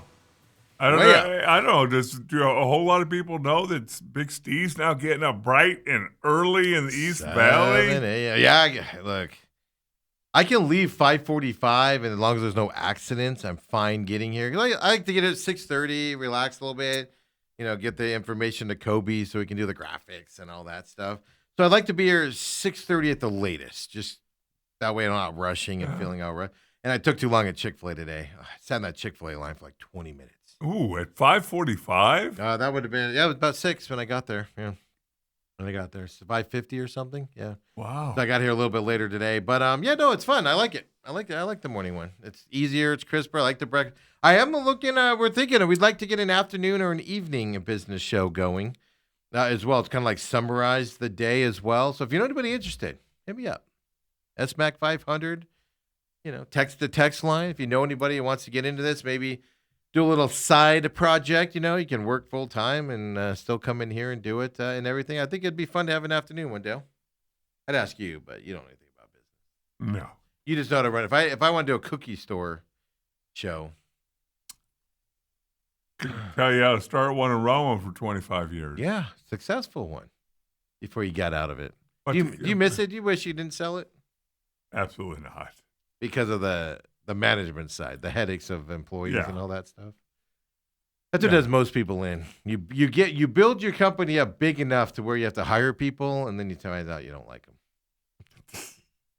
It worked out for a long time, but it was It it's become more of a grind. Yeah, that's the problem. That's why you're big enough. You should have hired somebody to handle all that stuff for you. Carry on. That's what I do. Yeah, I know that's what you do. because Kobe you runs are- all this stuff here. you are Riley, big. Riley runs my life otherwise, Yeah. and stuff like that. That's what you do, Dale. Autumn runs your other part of your Autumn life. runs that part of my life. Yeah. Just get people that run your life for you, Dale. That's what you do. They just point, and I go, okay, I'll go over here. They point, and I go, okay, I'll go over here. And you just sleep and walk and sit in Eat. dust. Yep. That's all you do. Perfect.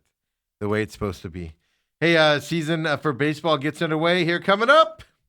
Don't forget, text us 623-252-6670. Hit us up on X as well. And first of all, also on the business show thing, appreciate everybody, man. The reason why we switched that to the morning, we're doing those test shows, Dale. Audience is up 15% by going to 7 a.m. People are watching that, getting ready for work and everything. Right. They're on their way into work. They're listening to it. So we appreciate it very much. I'm working on some other ways to put the shows out here coming up, Dale. Be exciting.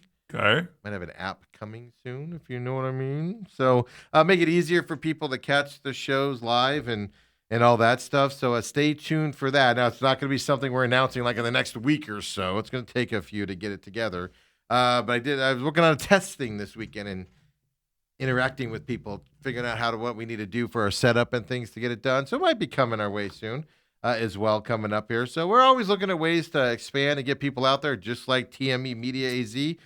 On YouTube, the Real Matrix is out on Rumble, Dale. For those of you Rumble fans, we are going to start posting our sports stuff on Rumble as well. Since we're utilizing the page anyway, we might as well put everything up there. Free podcast systems, maybe. Might be able to find us on Roku here soon, Dale. I'm just going to let everybody the hint here on stuff that working on behind the scenes, Dale. You're going to make your big screen debut here coming up probably. That's a good thing. I don't know, you tank those Netflix numbers when you're on there for that Cowboys thing. Every time you were on, Netflix said it dropped. I don't know. Shania Twain had a special I was on, and it broke record numbers. You think that was you or Shania? Probably me. Sorry, that's the funniest thing ever. Hey, last spring training game yesterday. Today, the Diamondbacks move over to Chase Field. They play out the Guardians. It's those preview games, right? That way they can work through the long concession. I'm just kidding. I didn't go to a game last year. I did go to a game last year, but I don't think I ate there, so I don't know how long the construction lines were last year. I think I went to the Father's Day game. Or concession line. What'd I say? Confessions? Construction line. They're so long, I feel like they're in a construction. I thought I said confessions. That would have been funny. Wow. But so I don't know if I ate there last year. So I think I did, but we got there early enough. But anyway, I digress. So that's all the whole testing of the stadium for the next 2 days against the Guardians before, of course, they go to LA for the opening of the season coming up here and all that. And in all seriousness, Dale, we'll talk about this more coming up on Wednesday and maybe tomorrow with Bruce Cooper. What are your expectations for the Diamondbacks? Is it a playoff year or bust for the Diamondbacks? Or just want them to be competitive till the end and you'll be happy? What's your thoughts? Preliminary thoughts. Preliminary thoughts without really seeing them this spring much, and just kind of possibility guys coming back, maybe, maybe not, all those different variables. I mean, I'd like to see them hover around 82 wins, and if they get to 86, great. Yeah. And be in the hunt. I'm not expecting them to make a deep run in the playoffs. If they're in the hunt that last week and they don't have to rest guys. Yeah, so be in the hunt, but do you care if they make it or not? Like, is it something where like they have to make the playoffs or this year's a bust? No, I would not say that. But they got to make the playoffs or this is a bust. You just put pressure everywhere, Steve. Here's how I'm breaking the season down into 2 different entities. Dale is what I'm going to do. We'll get more into this later on in the next couple of days, but the pre-Corbin Burns comeback and pre-Martinez, pre-Puck comeback, Diamondbacks need to stay around 500 and be competitive through that time period. So let's just say middle of July is when they're expecting them all to be back. Mm-hmm. So then after that, I'm not going to put too much pressure on those guys coming back, but this team should step up to another level to where they should compete for a playoffs. Their hitting should be decent, better than decent. Now, are they going to compete with the Dodgers? No. We're talking wild card here that they're going to be in competition for. Yeah. They better be not only in contention for a wild card, they need to clinch one of these wild cards this year, or it's a failure of a year for this Diamondbacks. Mm. They've been right there the last 2 years. And just whether it be injuries or your superstar deciding not to play late in the season that affects you, that needs to stop this year. And you need to punch your ticket into the playoffs. No more of this, oh, shucks, we barely missed. And injuries cost us this, and this cost us that. Done with that. Every team deals with it. Punch your ticket this year, period. Especially if you're getting Burns back, Martinez and Puck back. You're getting that bullpen help, July, August timeframe. Punch your ticket this year, period, end of story. Punch it. Even if it's the last wild, get the last wild card. You should be in that hunt with those guys coming back. Even if they're 75%, Dale, of what they should be, that's going to give you fresh arms going into the playoff push. Do it. That's my expectation this year for them. Well, I sit there and look at it, and you're talking about counting on like 3 guys that all have so many variables in their rehab. But it's better than – that's your trade deadline, though, is my point. Yeah. Oh, so, no, I totally agree. Even if Burns comes back, Dale, and he only pitches, let's say, 5 times in the second half, because you have to spread him out more, rest him some more, something like that. That's 5 starts that's just going to help your starting rotation get a breather or maybe fill in for an injury. That's like picking somebody up. Same thing with Martinez and Puck. I don't expect them to pitch every day. But when they go in there, you're going to give some other guys some relief and some rest to help you out going forward. That's what I mean by I'm leaning on them a little bit. Right. It's like picking up 3 guys at the trade deadline with fresh arms. It's just, to me, I'm always get a little queasy when you're counting on guys like that because it doesn't, things in the Valley, doesn't there always seem to be a hiccup? Yeah, they're all 5 starters that are starting this season will all be out, and Burns will come back and be like, who's pitching with me? Pitch out the string, Steve. I'll tell you this, if they're not around 500 and, they might be several games out of that second wild card when they start to come back. But if you're not in that position going into middle of July, this season's been a failure. So can they stay there in that 500 range through July? History says they start the season badly or they start the season hot and they suck around that July timeframe.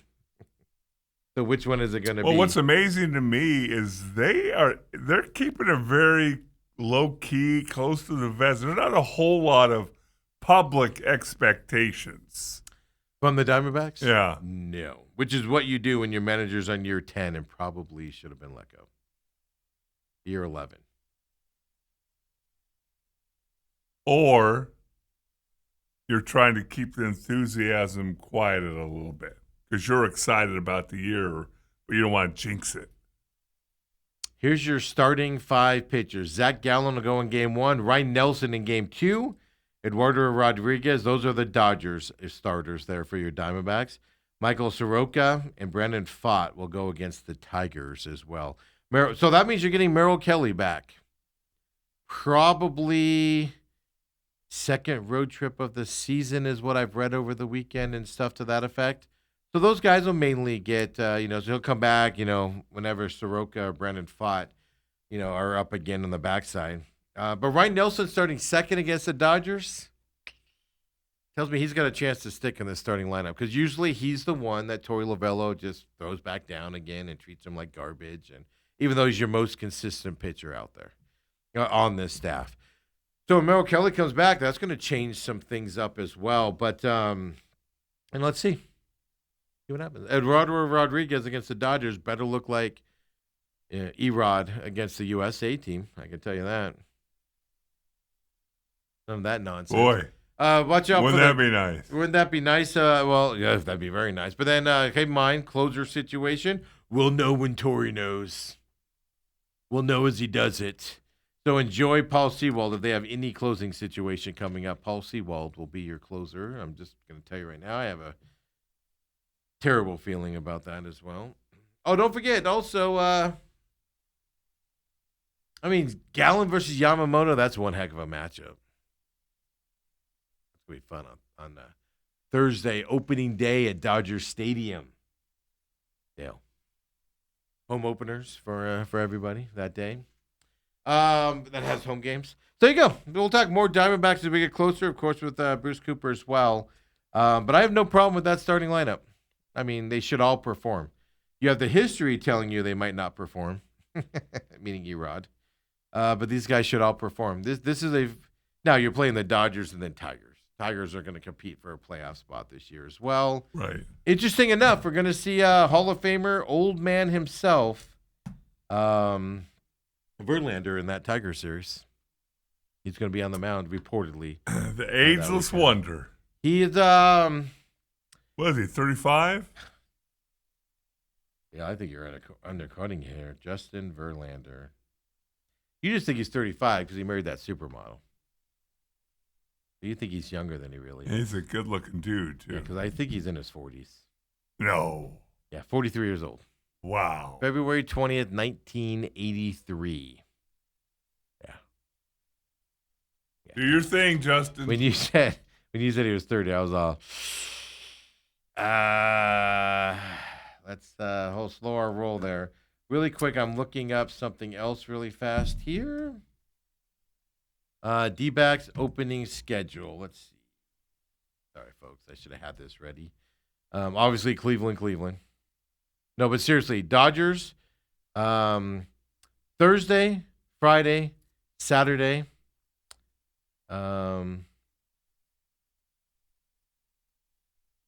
Sunday? That doesn't make sense. Thursday, Friday, Saturday?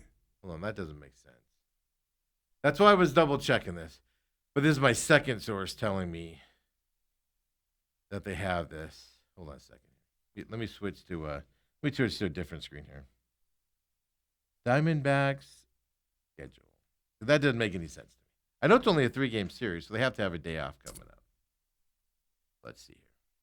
You're going to start their opening series. Dodgers on Thursday, Dodgers on Friday, Dodgers on Saturday, Sunday off for the Diamondbacks. So that is right. Is that funny? I'm questioning that. Yeah, Sunday they're off. I'm looking. This is my fourth source here. This one's Google. Because I went to MLB.com, I went to DBacks.com, and now I'm on Google. Yeah. Thursday, Friday, Saturday for the Dodgers. Sucks. Monday, Tuesday, Wednesday against the Tigers. Then you got the Braves for 3. I'm sorry, Braves for 4. I apologize, here at home. Then you go to the Mets after that. Then you go to the Phillies after that. Then you go Orioles after that. Then you come back here, Dale, and you have the Blue Jays for 3. Then you get the break there. You got the White Sox for 3 in April 21st on. Then you got the Padres at home. Then you got the Brewers. This is a brutal start to the season for the Diamondbacks. Is the Detroit series in Phoenix? Detroit is here in Phoenix, yes. Okay. At Dodgers, Detroit here. They do have a lot of road games to start the season. Well, that's a brutal start to the season. I tell you what, that East Coast road trip, that's one of those that there could be a nor'easter moving in there, and playing in the half snow. the games get postponed. Oh, you're playing in snow. It's 30 degrees and everything. They've been in spring training in Arizona for the last month, and they all live here and everything. But yeah, so brutal start to the schedule for the Diamondbacks, if you don't know as well. So yeah, Robert does say the closer role could switch to lasagna, is what I'm going to call him, lasagna. There, he made this roster if Sewald falters. I wouldn't be surprised if he's actually the guy they go with more than Sewald, to be honest with you. It's just my belief is Torey likes aging pitchers. And he likes the comeback story and how long he stuck with Sewald when he faltered a couple years ago. Just tells me it's going to be Sewald. Why go with the right way and when you can have either a good or terrible story come out of it, Dale? So that's why I'm leaning towards Sewald is what I'm looking at. But I did see he made the roster, and that does tell me he's got a really good chance of actually filling into that role. Lasagna as well. That's what I'm going to call him. Before we leave, can you tell me why you're wearing a Sun Devil shirt? Because they're going to hire Randy Bennett. You're going to wear it until they do? I didn't do laundry. Yeah. I had no other shirts. My other shirts I had just or worse wouldn't be good for the show. So I didn't wear pullover shirts. You didn't throw that one in the wash you wore all walking all the time and sweating all through it. And I don't sweat. I perspire.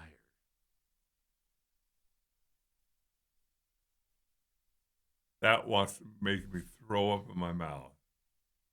We'll see you tomorrow, folks. 8 to 10 a.m. Catch us on demand. Share us with your friends if you would. We'd appreciate it.